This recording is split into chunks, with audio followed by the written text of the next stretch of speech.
Mickey Spagnola. That is Everson Walls, but that is not Bill Jones, who's away on assignment. Nate Newton once again coming out of the bullpen to help out on Mick shots and dressed for the occasion. Big Newt, what's up? Man, just glad to be here with you guys, man. This, to work with pure relics, younger gentlemen like y'all is a great thing. Hey, hold on, Black Santa. Come on, man. Ho, ho, ho. I just want to know, did you buy that sweater? No, they give them to us every year. Shannon makes sure we have them. And make sure you wear them, too, I see. Yeah, well, we wear them, man. The light, I keep my tag so I can turn it in after there you go. That's what black folks do. Yeah, that's what we do. And Everson, you have on Hey, so what hoodie. about the beard, man? You look good. The beard. I like the beard. I'm good. You ignore Mick. He said you have on a hoodie. Yeah, I got on my 5150. This is George Lopez and his boys. They kind of do this little thing here. My cousin kind of deals with him a little bit. He's called the People's Choice. So they just mailed this to me. It's brand new. I took off my tag, though, Nate. All right? Yeah. I'm keeping mine. So I guess, is that a 1965 helmet behind you that you got on your head? Wait. Is that a void behind you that you have behind you? Well, I don't know what this is. This is some mess my wife put in our house. I think it's a picture of the moon. I was like, wow. I picked the ugliest thing in America. I said, babe, this is where I'm going to show the world that you are not an interior decorator. It looks like I've got my NFL shirt on. I'm the only one that bought the shirt we're wearing today, by the way. Yes, you are, Mick. All right. Well, good to have you guys with me today. Like I said, Bill had his duties with CBS 11, so he couldn't be with us for this final show of the year. As thank God we're turning the calendar to 2021 tomorrow with the Cowboys still in this NFC East race with one game to go. And as we've been talking about, the Cowboys have to win. They got to beat the Giants, and they need Philadelphia to beat the Redskins. And the Cowboys were busy today. Not beat the Washington football team. Beating the Washingtons. You can't get me to go along with you today, Mick. I done messed up enough this week on my own show. Well, that was the first time I've done that in ages. Nate, he only does that when you're around, okay? I think you're making nervous, man. He does it right every time. That's the first time he's ever said that. No, actually, I get too comfortable when I'm around Nate, right? I just kind of let my hair down. Yeah. He brings out the worst in me, I think, maybe sometimes. Well, see, Nate and I, Spags, we are the optimists. We are the most optimistic Cowboy fans as former players. I don't know about if Nate's changed his style, but mine is still the same. I never pick against the Cowboys, no matter how bleak the situation. So, thank you. Yeah, we have that in common. Guess we don't have to spend that last segment then making picks, because I know what you guys are doing. Yeah, just to pick to click, not about who's gonna win, just to click. Hey, let me give everybody a little bit of a practice update from today, since it was pouring down rain and the Cowboys did practice indoors, which means the media was not allowed to watch. So myself and Rob Phillips were the pool reporters, keeping an eye on the portion of practice that we were able to see. And I can tell you that Ezekiel Elliott, who practiced fully yesterday and was off the injury list, opened up the first portion of practice working on the resistant cords, but he looks like he's ready to go. So that's a good sign. Mike McCarthy seemed very confident that he would be good to go. Also, Xavier Woods and Chidobe Awuzie, both limited yesterday. They look good to me. If I was a betting man, I'd say they're 80-90% ready to go on Sunday. They are moving well in the drills we got to watch. I would imagine yesterday they were limited because they just didn't want to overdo it in practice, but they look good to go.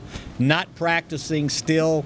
Darian Thompson in concussion protocol. I don't think he makes it back in time for the game. Nor will Leighton Vander Esch with a high ankle sprain. I would imagine he's a week or two away from even thinking about playing again. And Donovan Wilson, who we reported yesterday on this show that he was not at practice. He wasn't there because of an illness, and he's not there again today. So you hope that whatever he has clears up in time for the game. And Rashad Robinson, who's been having, I believe it was a knee problem, he's not there. He's not going to practice. Yes, Nate. You said Donovan Wilson? Yeah, Wilson. Yes. He was ill yesterday. Oh, my. And he was ill again today. I know, Nate. Yeah. I know, Nate. Yeah. Go to work, Mick. If one guy we need on the defense, that's him, Nate. okay? So find Nate. out before the show over with, please. Donovan Wilson, you perked my ears there. I felt like a German Shepherd, almost howled a little bit. Yes, Wow. sir. Yeah. Now, Donovan had the growing problem yesterday. We talked about growing yesterday, right, Spags? Yeah, but they listed it as an illness because the groin was what bothered him, why he missed the 2 games ago. But they had listed him with an illness. So to me, that's encouraging because whatever you have, you can take something maybe and you just rest now and get back out there. So for an injury standpoint, they were indoors. And here's one thing, and I bet you guys will like this.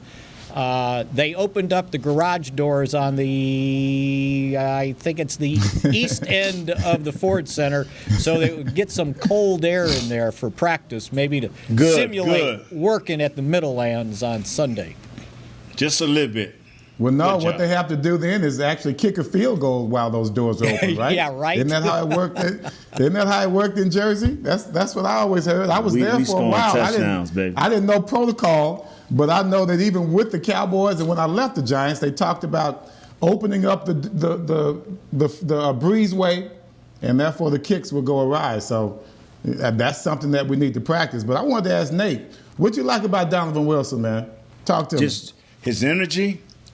His ability to come up and hit people, like I know, Everson, when y'all played great ball as corners, you and I, West Fellows, when y'all were playing nice as corners, y'all know y'all safeties was lights out with Michael Downs and I think it Dexter Cleescale. Yeah. And see, for the life of me, and I keep trying to, and I'm hoping, I know this kid maybe not a premier starter in our league, but I hope he is that glue that's okay. At least we got a thumper back there, a striker, a guy that when you come across that middle, now he's got to be a little bit smarter with some of his shots to keep his head up, put his shoulder in there a little bit more. But this is what we've been missing: a kid that will help us get turnovers. This kid's a striker, man. Yeah, and he to me he's valuable. Now to somebody else, he may be just another guy, but to me, he's a valuable guy because he brings energy. I love that, man. When the last time we had a guy excited that's doing something? Not excited that's just running around. Excited and doing something. You see, that's the difference, Nate. That's the huge difference. He knows what he's doing back there. His approach to the ball is precise. Right. I don't want somebody back there who's got great intentions, yes, right? But he goes out there and he misses everything, comes up at the wrong angle. We turn it a 15-yard in route to a 60-yard touchdown. See, these are the kind of things. Stop. Mickey, cut this guy off. Man, we're positive. Now he's going negative. My thoughts on Donovan Wilson is he could be the second coming of drive-by, right? Yeah. But what I liked about him, not just his attacking style, Nate. I liked the way he got that football the other day. He cut the wide receiver off to make that play. If he doesn't cut in there at the right time, that tight end has a chance to catch that ball. That was a very timely interception for us. And to me, it kind of shows the other kids, the other safeties especially, this is how you attack a ball. Next thing you know, Anthony Brown's got 2, and all of a sudden, we're a prolific secondary. So that's what I'm talking about. The thing that is so nice about this, I've had people say, well, it ain't against a top-flight quarterback.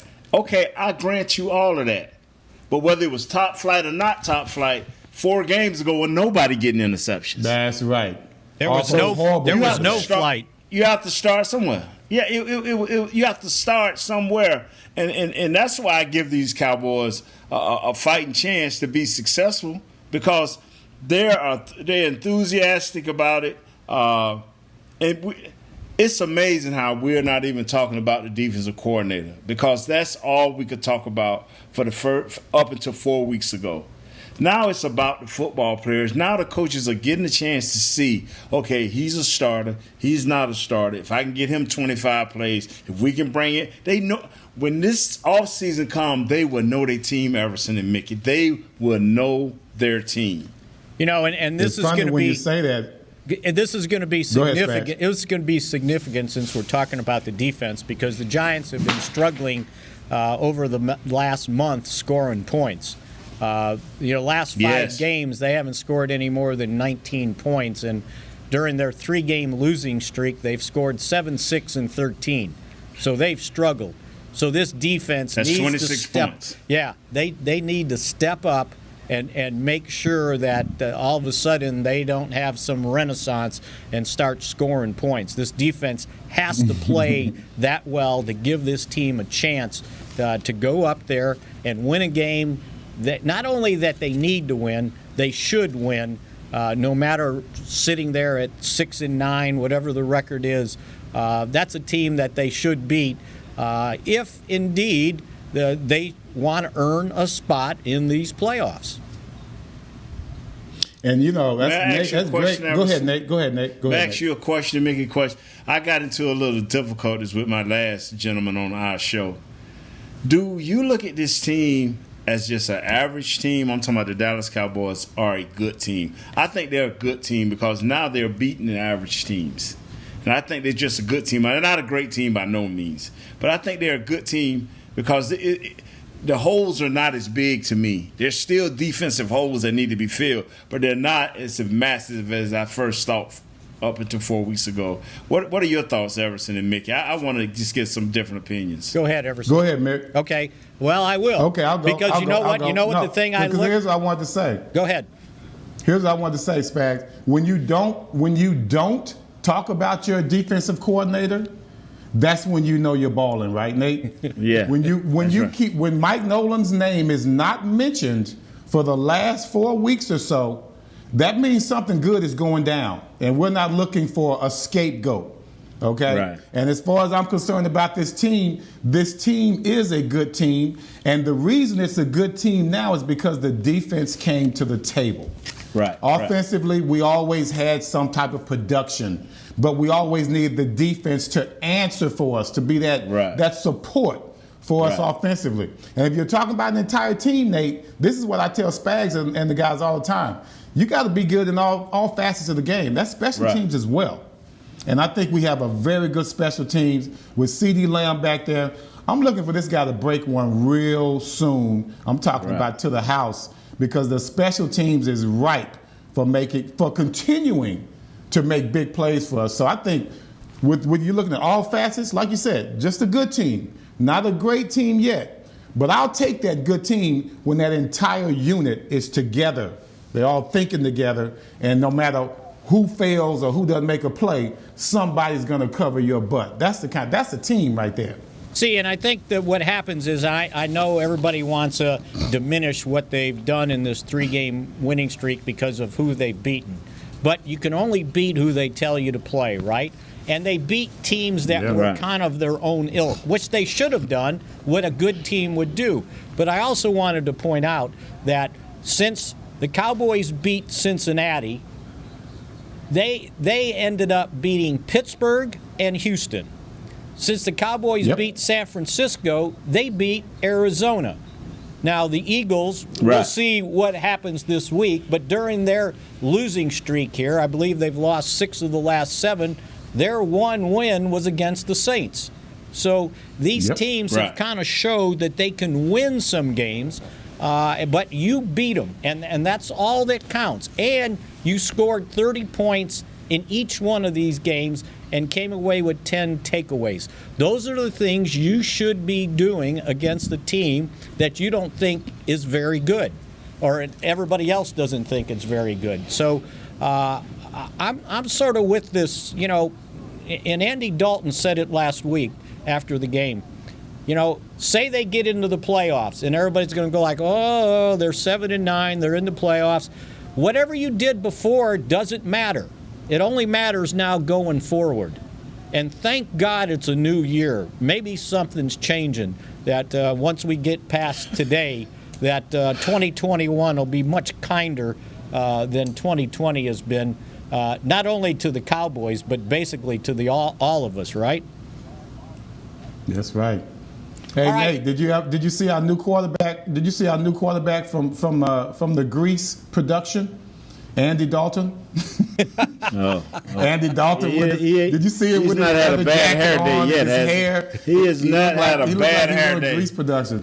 I was like, hey, Fonz, way to go, Fonzarelli. No, I'm thawed out. All the gel in the world wouldn't, even when I had hair, wouldn't let my hair stand up. Who was the best? Him or Jimmy Johnson? Who has the best set? Hairstylist in the locker room, because he was ready for that interview. You know what? I from a style standpoint, Dalton might have him, right? Might have Jimmy? Yeah. Yeah, Jimmy was perfect too, man. Until him and Walls got into that fisticuff walking off the field in Phoenix. No. Till he came out of the shower trying to find out what I said to the media. That's the Jimmy hairstyle that was all messed up. He still had soap in his hair. All right, you guys, we're going to hit a break here. And since we're turning back the clock, I got a story for you coming up next here on Mick Shots. Hey there, Cowboys fans. With Tide Cleaners at-home pickup and delivery, cleaning your clothes has never been more convenient. Simply sign up at your local store, set out your dirty clothes, and one of our Tide Cleaners professionals will come directly to your home for a totally contactless experience. Your clean garments will be returned promptly the next scheduled delivery day, so skip the errand and enjoy life, not laundry. Visit TideCleaners.com or your local store to sign up for Tide Cleaners at-home pickup and delivery today. The Cowboys way, where 16 Hall of Famers and 5 championships shows us what success looks like. Where turkey is always the second best part of Thanksgiving Day. Where we are all defined by one single thing, the star. Where we as fans know it's our job to keep the tradition going. Bank of America is proud to be the official bank of the Dallas Cowboys and to support the quest of living life the Cowboys way. Copyright 2020, Bank of America Corporation. Grab some OtterBox gear and get ready for hanging with the boys. From rugged venture coolers to tough as nails elevation tumblers, we've got what you need to keep your game day drinks frosty and your football feast ice cold. And with cases, screen protectors, and power accessories, you can defend your phone and stay connected to every play. Gear up at OtterBox.com and amp up the fun of every Cowboys game. That's OtterBox.com. We're back with a tasty treat that's sweeping airwaves and taste buds. It's new Dr. Pepper and Cream Soda. Let's take a listen. Dr. Pepper and Cream Soda's here. A new combo that's music to my ears, okay. Let's play. Cream Soda and Dr. Pepper time. Pour it in a glass of ice. Ah, music to my ears and mouth. New Dr. Pepper and Cream Soda. A delicious duet. Back to Mick Shots. You can now support your beloved Cowboys from anywhere. Open up AT&T's Fan Zone feature inside the Cowboys app and record your personal cheer or referee's signal. You'll receive a personalized mosaic and may show up on the AT&T Live FX video board during games. And we continue here with Mick Shots. Everson Walls, Nate Newton, myself, Mickey Spagnola, and I promised you a story, and I want to take you guys back 30 years ago today. And Whoa. I want to say that Nate Newton and I were celebrating New Year's Eve in the exact same place, Cowboys Cafe, December 31st, 1990, and it was the final game of the NFL season, the Saints and the Rams. And wow. We were watching that game because by the way, 7-9 Cowboys had an opportunity to go into the playoffs if the Rams beat the Saints that night in New Orleans. And the Cowboys players, a bunch of them, probably a dozen or so, all met at Cowboys Cafe to watch the game that night. And I want to set the scene for you because that was before they expanded the cafe. And there was over 100 people in there, along with ABC, which was televising the Monday night game at that time, sent a TV crew there to be able to interview these guys and get their reaction during the game. So here's what happened, and Nate, you'll remember this better than probably myself. But the Cowboys started the season off 3-7, very similar to this year, and went on a 4-game winning streak to get to 7-7. And because they had beaten the Saints early in December, all they had to do was win one of the last 2 games, either beat Philadelphia or beat Atlanta, and they were going to the playoffs at 8-8. Well, first quarter of the Philadelphia game, Troy separates his shoulder, and in comes Babe Laufenberg. And unfortunately, the offense didn't function too well. So the Cowboys lose. The offense didn't function well. I like how you put that, Spags. The offense didn't function well. That's nice. Babe's numbers weren't great. So they lose that game, but still they had a chance to go to Atlanta, and had they beaten the Falcons in the final game of the season and finished 8-8, they're going to the playoffs as the 3rd wild card team. Well, it's raining in Atlanta, right, Nate? The field is muddy. Yes, sir. Torn up. Fulton County Stadium, Fulton right? County Stadium. The Peach Bowl was the day before, and they tore up that grass field. Babe ends up getting intercepted 3 times. One by some guy named Deion Sanders, and took one back to the house. Cowboys got beat 26-3. They had a kickoff return for a touchdown. And poor Babe got the ever-living daylights beat out of him. They blitzed and blitzed and blitzed, right? And here was a line from my story that day. I said they pounded Babe Laufenberg harder than you would round steak. That was kind of stupid, right?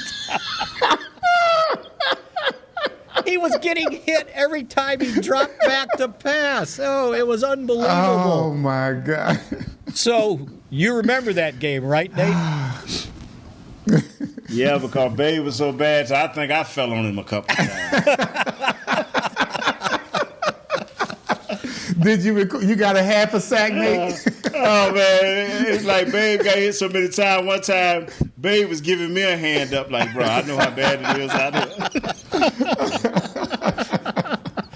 As a matter of fact, there was a quote after the game. Nate was apologizing. He was like, oh, my gosh, thought we were going to get that guy killed. Was Atlanta's defense that good?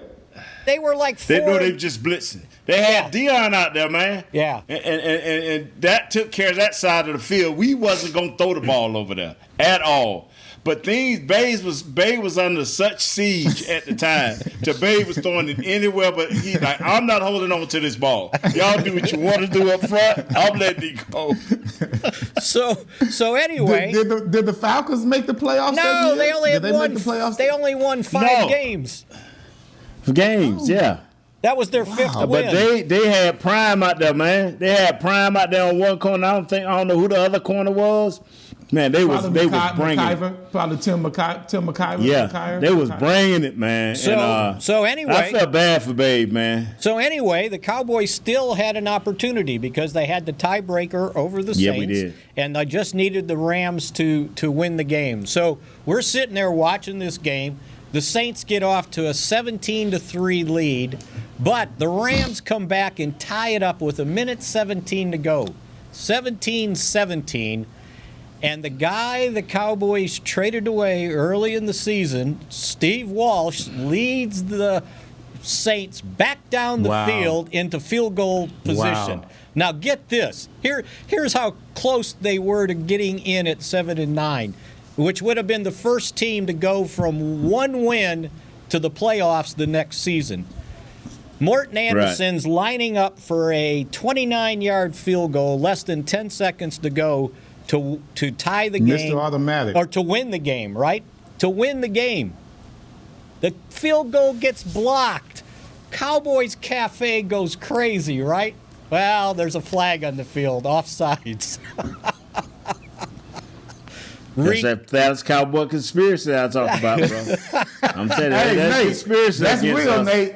That's real, Nate. That's real, yeah. That's real, Nate. So on the I tell everybody all the time we get the pandemic referee crews all the time. Yeah. So on the re-kick from 24 yards out with 2 seconds left, Morton Anderson drills it. Saints win 2017, and that was New Year's Eve at Cowboys Cafe. I think I had a quote in my story from Lockhart, Eugene Lockhart, saying, that was the hardest game I ever watched in my life. Yeah, you probably didn't see it, all them beers you down. Right, yeah.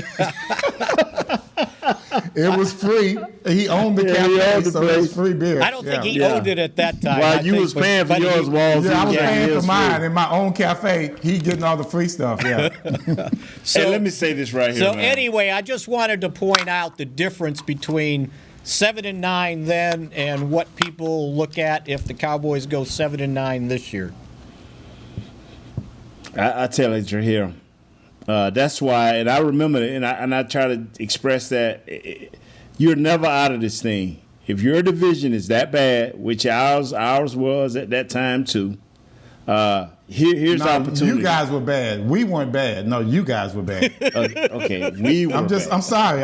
We were 13-3. What you want me to say, Nate? I'm sorry. Y'all were not bad, but you are the reason we won 3 Super Bowls, Everson, when we got rid of you, okay? Since you throw it darts. No, but you said we were bad. I'm sorry. We were bad. Not as bad. a division, but we were bad. The Dallas Cowboys and the rest of the division. Because you guys inspired me, because I went to that Super Bowl that year and saw you guys playing Tampa. And that inspired me to be a less fatter human coming into next season. Well, here's what I've always said about you guys. I remember when we came back in 1990, the Giants, and it was the first game. Everybody made a big deal about us coming back home, me and Diassi and all of that. It was no big deal to us, except that we knew it was going to be hot as heck in that stadium. But we ended up not only were we playing well that season, but when we played you guys, I'm all happy about kicking y'all's butt and like, way to go, guys. I'm in the locker room like it was all about me.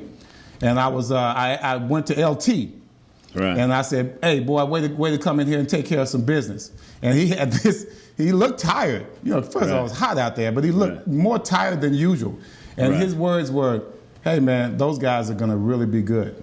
I'll never forget him saying that. And from then on, you guys started making moves. And so it kind of put things into perspective. He wasn't celebrating. Matter of fact, I think he might have got his butt handed to him a little bit that game by Mark Tuinei. Because he really wasn't celebrating much at all. And he made that proclamation. He said, man, these guys are going to be really good. So, LT saw it coming. I didn't. Oh, okay. Well, okay, I tell it right here. That to win in this league is so hard. I know it. Everson know it. For Everson to come in this young part of his career to have all that success, and then when I come to the Cowboys a curse and we start losing, I'm like, wow, this. I found out how hard it was to win in it, and that's why I'm saying to these Cowboys, Coach McCarthy has did a masterful job of controlling this damage. It's like a tornado hit this team. And he's been controlling the damage, and he neither said nothing bad or good about his defense or his coordinator. Yes. And now he's got them through this. So he has an opportunity, whether we like it or not as fans, he has an opportunity to go to Mr. Jones and say, don't get rid of my coordinator. And Mr. Jones going to listen to him.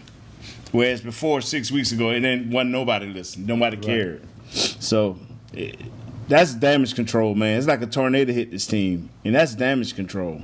So will he go to Mr. Jones and say, pay off that offensive coordinator, don't let him leave? He has grown tremendously. Y'all know how I felt when Jason was here. I was like, get rid of this kid. Do not let this kid ruin Jason. I do not want nothing to do with this kid. In the first 10 games, I did not want anything to do with this kid. This kid has grown. He understands how to set tempo with this offense. And he's done it with a good, solid quarterback in Dalton. He's done it with a good tight end and 3 outstanding receivers and a running back that was struggling. He has done it. Now, whether they not let him go or not, that's not up to me. But what I was feeling for this kid is not the same. You know, because I promise you, Everson and Mick, you know how I felt, Mick, off air. Like, get rid of this dude. But now he has grown, and once again, we have matured somebody so he can go somewhere else and be successful. That's the part I hate. And then we have to groom someone else and have these growing pains all over again. Yeah. And now 6 years from now, here we are, me and Everson, old, ain't no teeth in our head, and we're gonna see. Hey, guess who just won a Super Bowl? Who? Oh, Kellen Moore. Thank you, Dallas. That's how it'll be for us. That's too good. Well, that's a good a look back and a little bit of look forward to here on Mick Shots, and we will continue here on DallasCowboys.com. Oh, I forgot to say, because we're in the SWBC Mortgage Studio. We'll be back in a moment. There you go. We're back with a tasty treat that's sweeping airwaves and taste buds. It's new Dr. Pepper and Cream Soda. Let's take a listen. Dr. Pepper and cream soda's here. A new combo that's music to my ears, okay. Let's play. Cream soda and Dr. Pepper time. Pour it in a glass of ice.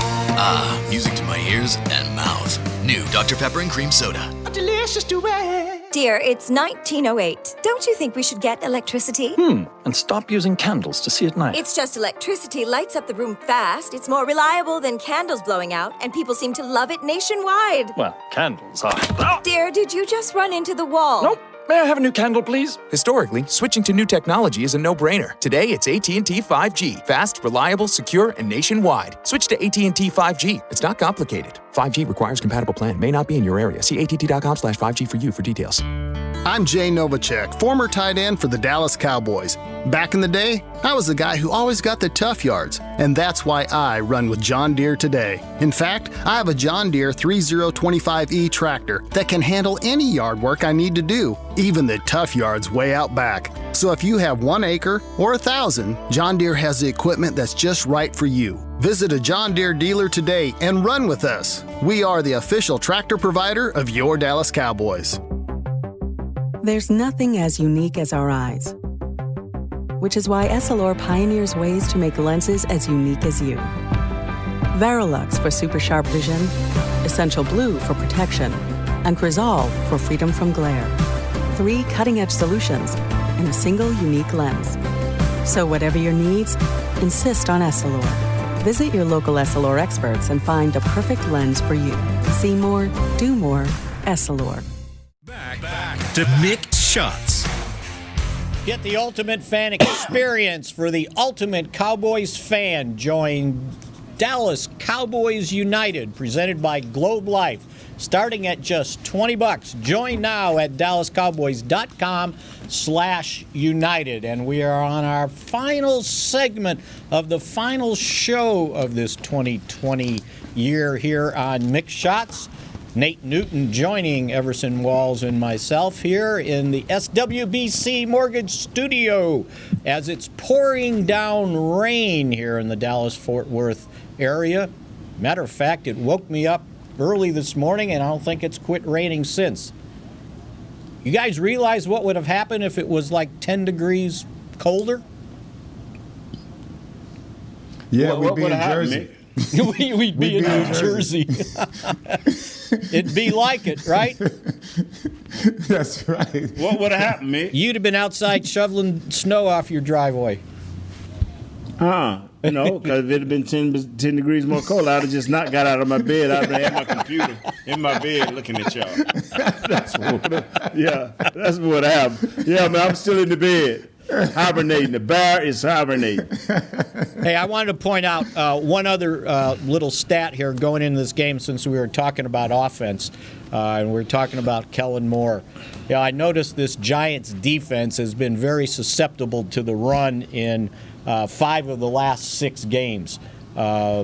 Philadelphia went for 156 against them. Seattle 111. Arizona 159. Cleveland 106, and Baltimore in this last game 249 yards rushing. So you think they can go up there and maybe run the football no matter what the weather is or what the temperature is? Yeah, I mean, that's going to be the safest route to go, I think. When you look at this Cowboys team, we can beat you in any ways. But I'm very surprised about the Giants' defense. I think at one point, before they started having these woes with the rushing game, they were like a serious defense. They beat Pittsburgh, if I'm not mistaken. Did they beat Pittsburgh? Who they upset? Spags. They had a couple of really nice wins to where all of a sudden they brought, along with the Cowboys' success and Washington, some credibility to the NFC East, especially on the defensive side of the ball. All of a sudden, like you said, the woes started as far as the running game was concerned, and now they haven't really shown that in the victory standpoint. They beat Seattle. It just seems they like beat Seattle. That's the one you were thinking about. At Seattle, they went to Seattle and won. Big win. Yeah. Go ahead, Nate. It seems like when you stop getting turnovers, you would think the passing game for the other team would get better, but when you stop creating turnovers, it seems like the running game get better for other teams. And now, the same with us. We wouldn't get no turnovers. And I guess when you get turnovers and give your team short fields, it makes the other offensive coordinator panic and go to putting the ball in there. That's right, Nate. And so, but when you ain't getting no turnovers, they're like, okay, we'll run whatever we want to run. Let's run this ball and go play action pass and sprint outs. And they're in the same position we were 4 weeks ago. That's right. They're in that position. No turnovers. Can't score points. Go facing short fields, and that's not a very good thing. Don't you think that's what happened to Philadelphia? Don't you think that's what happened to Philadelphia when they started turning the ball over? He quit trying to run, and he just threw. You know what happened to Philadelphia? Because this is a sore spot with me. The day of the draft, when they got Jalen Hurts, that was the wrong thing to do, and that's what happened to Philadelphia. And they ain't been right since. You pay this kid $100 million, and you keep all the receivers who hate him, and then you get rid of the coach that was good for him and Frank Wright, and all of a sudden you go out and draft Jalen Hurts, and you say, what's wrong with Philadelphia? It's like, who likes who likes Wentz? And that's what's wrong with Philadelphia, I promise you. Well, when they drafted him, did they draft him to play quarterback, or did they just like his ability to play all positions? Who that, Jalen? He could have been Jalen? a slot receiver. They could have thrown it to him. And then the trick plays and things of that nature. They wanted to be more diverse. I thought they were trying to enhance Carson's ability to be productive. I mean, he had just come off, MVP year or something like that. And just quarterbacks' mindsets. You can be Aaron Rodgers, who've won a Super Bowl, and you go out and draft somebody not to help his team. Well, Aaron's saying ain't nothing more than what y'all been doing. I've been toting the team for the last 8 years. I'll just be even better this year. And so when Devontae Adams is playing, he's unstoppable. Okay, but this kid Wentz has never, ever took him to the promised land. He's never finished what he started. And you give him $100 million, That's true. ensuring that he would start whatever he started, he would finish. He got hurt and came back and barely beat the Cowboys a year ago. And all of a sudden, you thought that was going to launch him. And they say, guess what? We ain't giving you no break. Hey, Jalen, come on from Oklahoma. We'll run it even further for you. So having said that, do you guys have any confidence in Philadelphia beating Washington? I do. The reason I don't is because Jalen Hurts will put the ball on the ground. And the strength of the Washington football team, they got 2 defensive ends that ain't joking. They got 2 tackles on the inside that's smoking. And they got linebackers that will clean your clock. And they got opportunistic DBs that ain't great. But what else? The ball gonna fall to me because these guys up front gonna make it happen. That's why I'm not giving them a chance. Jalen, they're not going to let this kid run all over them. They're not. So he's going to have to throw it all over them, and that will be the key. If he throw it over them, they'll win the game. Everson? Well, Nate, I'm looking for the little general to live up to his promise. Jim Schwartz promised me and all Cowboy fans that he is not going to let these guys have a hat game in his stadium. So there will be no champion. There will be no NFC East Division champ hats worn in Philadelphia this weekend. That is not going to happen because Jim said it ain't going to happen. Now you talk about Washington's pluses. I talk about what's not going well with Washington. First of all, the quarterback position is in serious disarray. I don't know if Alex Smith is going to play or not. I don't know how healthy he's going to be. Hold it right there, Everson. So today he actually took part in drills. Yesterday he did not practice, but he was seen in their walkthrough part of practice taking first-team reps. So, but they didn't have pads on their helmets at that time, so we'll see where it goes. And one other thing, they're missing Antonio Gibson, their running back. He hasn't practiced all week. And Terry McLaurin, the wide receiver, has been working with the trainers. But go ahead. There you go. No running game, passing game, except for Alex Smith's courage. Really has nothing to show at this time. I think McLaurin is still playing good ball, but he hasn't been playing that well since Alex Smith has been out because he hadn't been able to be targeted effectively. What I'm looking at is defensively it's going to be a struggle for both. Offensively it's going to be a struggle for both teams against both teams' defense. Looking for Philadelphia to be inspired enough that their hate for the Cowboys won't be as strong as their hate for the Washington football team. I promise you this right here. Every local druggist will be at that stadium offering their services to the quarterback of the Washington football team. I can get you through this game. Try this. Watch. And it's in D.C., so he can find it. They'll find it in D.C. They'll find it in D.C. They'll rub that calf down, right? Yes, sir, with every ointment you ever thought of. We only got a few minutes left. I was going to ask you guys this. When you look at this Cowboys team, and, we know all the problems they had, up until this 3-game winning streak. Give me one thing, one person maybe that developed that you're saying, okay, 2021, and you can't say Donovan Wilson because you already pointed that out. 2021, we got something we can work with here. Everson? Well, he didn't start off the season as a starter, and I really love the starter that was in his place. I thought Blake Jordan was a heck of a tight end, and Schultz had his problems early on, blocking and even catching the ball. But I look for him to really use this year to explode into next year. He can give us a great 1-2 punch at the tight end spot. And he when it's all said and done, even on his worst day, he blocks better than Blake Jordan. So to me, I think he will improve in that position, and he'll be an all-around tight end for the Dallas Cowboys. Anybody defense you got? Mick, defensively, yeah, I would just have go with Tay Diggs. I would just go with Diggs. I'm sorry, Trayvon. Trayvon Diggs. Trayvon Diggs. I would go. He's with already Trayvon called him Diggs. Tay. We'll call him what we want. Yeah. Go ahead, Nate. I call T Diggs. I would say T Diggs is going to be a very good defensive back, but he's going to still take a few more lumps. Offensively, I want to say take my hat off to Coach Philbin, because he's always had these guys ready and prepared to play. And now that our offensive coordinator is working hand in hand with him and calling the right plays in the right time in the right situations, I want to say, Coach Philbin, great job.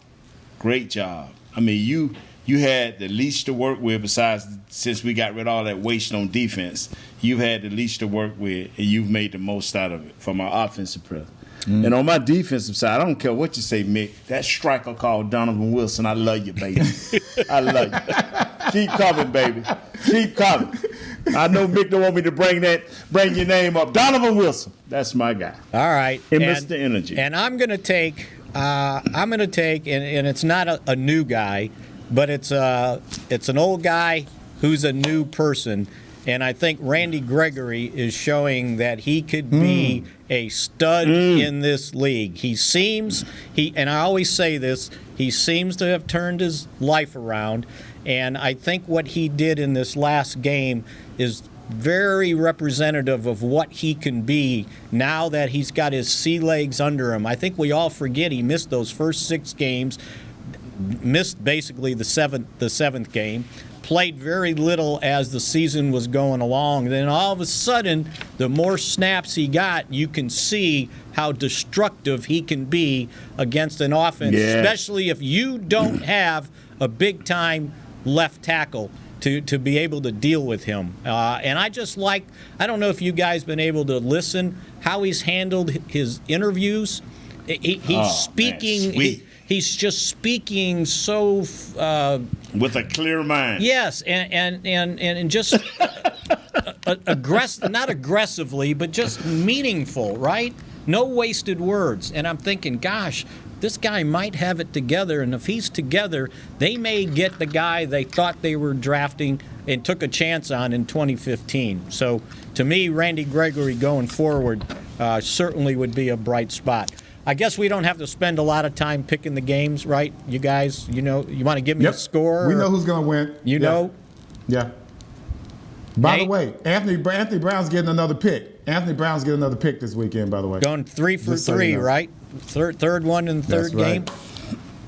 And since I was let out of jail, Nate, because I swore off picking the Cowboys until they won 2 straight. So they won 2 straight, and I picked them to win last week. I'm going for 4 now. 4 straight Cowboys. There you go. Something like 26-19, something like that. No, 30 points, man. 30, got to go points, 30. Nate. Don't mess up the streak, It's got to be over 30. That's the only way we win. They got rid of my boy Colombo, and I ain't got nothing for him. There you go. There you go. Got rid of my boy Colombo, man, because he stood up to the head coach and said, they've been going down ever since. I got since, kids. Don't talk to me that way. All right, we guys. Gotta go, man. Thanks a lot, Nate. Chris's wrist is messing thanks up. for jumping in, Nate. I appreciate it. Everson, we'll talk to you on Monday, and I think it probably should be a victory Monday, and then we'll see what happens Yes, with them Washingtons and Philadelphia. Hope everybody has a safe New Year's Eve, and by God, let's turn the clock over to 2021. For Everson and Go Cowboys. Nate, Chris, thanks a lot for all your help this season. Mickey Spagnola. Bill Jones will be back with us on Monday, and everybody have a happy new year. See you guys from Mick Shots. See ya. All right, Nate. This has been a production of DallasCowboys.com and the Dallas Cowboys Football Club. How about this, Cowboys? Yeah!